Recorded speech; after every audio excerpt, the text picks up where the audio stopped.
After receiving Shang Wanqian's signal, Yun Weishan returned to her quarters to search, but found nothing. Remembering Han Yasi's teachings, she sensed Shang Wanqian meant something, but couldn't figure it out immediately, and continued walking while pondering. Meanwhile, Gong Yuanzheng wanted to see what gift Shang Wanqian was bringing for his brother. Seeing her hesitant, he tried to snatch it. Shang Wanqian seized the moment to remove Gong Yuanzheng's hidden weapon pouch. Gong Yuanzheng discovered the gift was something resembling a golden token and mocked her, saying she didn't understand his brother. He would never like such a thing. Though the Zhu lineage residence was grand, it was deserted. Gong Yuanzheng explained that his brother preferred silence, and no servants would appear without his orders. Shang Wanqian said she needed to pay respects to Gong Shangjue per etiquette, but Gong Yuanzheng stopped her.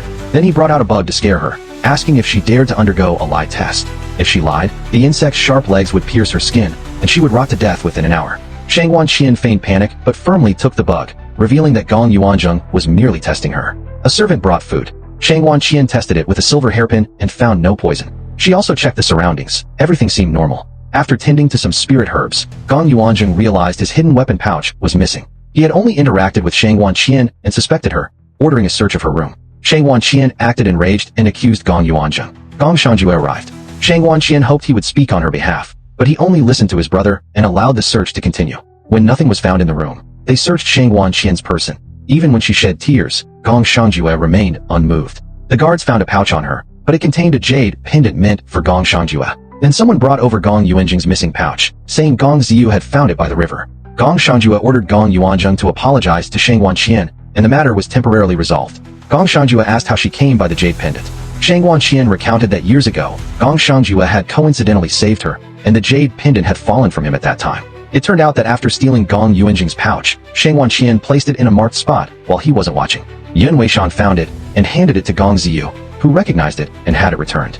Late at night, Gong Ziyu couldn't sleep, haunted by memories of being bullied as a child and called a bastard. When he cried to his mother, she gave him no comfort. His father told him she treated him that way as well. Meanwhile, Yun Weishan was also troubled and went out for a walk, coincidentally running into Gong Ziyu. They shared their feelings and grew closer. Unlike the guarded tension between Gong Shangjue and Shang Wanqian, they were more like a couple. The next morning, Yun Weishan met Shang Wanqian in the kitchen. Shang Wanqian thanked her for the help, saying it would buy her half a month of peace. Yun Weishan, however, worried about what to do when the time was up. As Gong Ziyu prepared for the trial at the back mountain, Yun Weishan carefully packed for him food and a hand-sewn sachet to repel insects. Though it was useless to Gong Ziyu, he was touched and accepted it happily because it was made by her. Gong Zishang was frustrated after several failed attempts to develop a new weapon.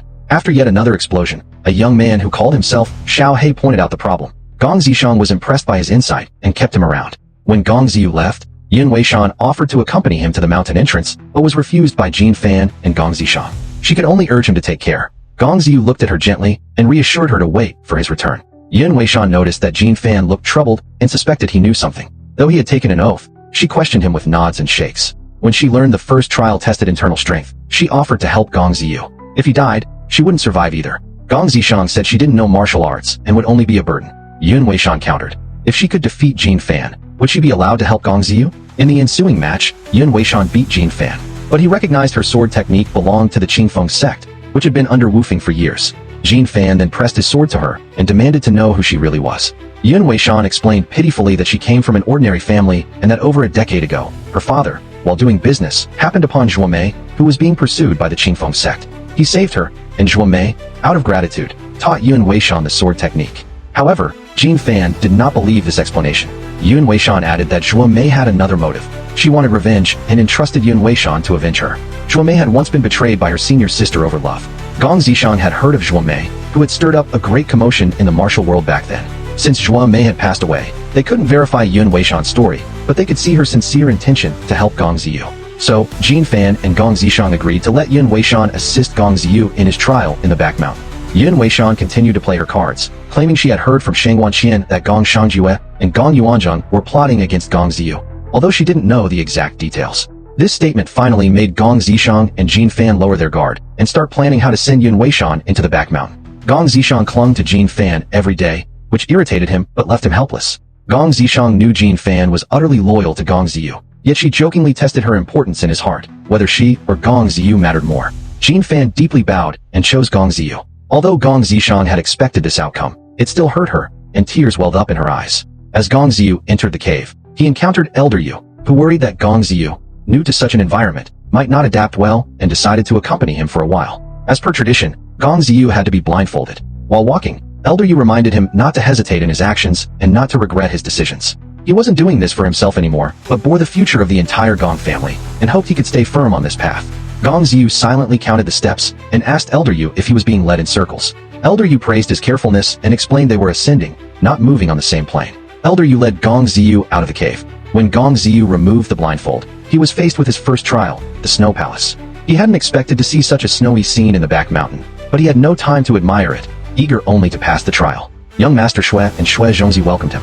Young Master Xue told him not to rush, that there was still time, and that he could rest before starting the trial. Meanwhile, Jin Fan prepared a night outfit for Yun Weishan and mentioned he had something important to give her. He and Gong Zishan planned to distract the guards at the mountain entrance, so Yun Weishan could slip in. Yun Weishan needed to enter the back mountain quickly because among the items she had prepared for Gong Ziyu was a scented sachet.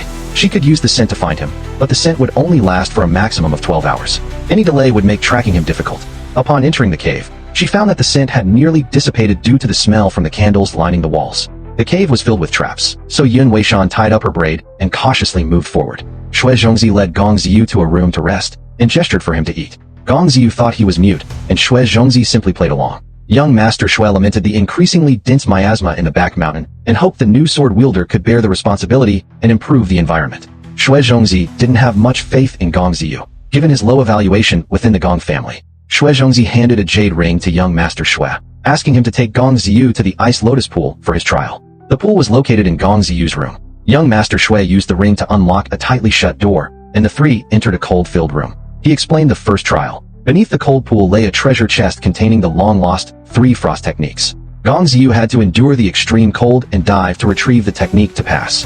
However, due to his natural cold constitution, this was an enormous challenge. Even Gong Shangjue was barely breathing when he completed this trial.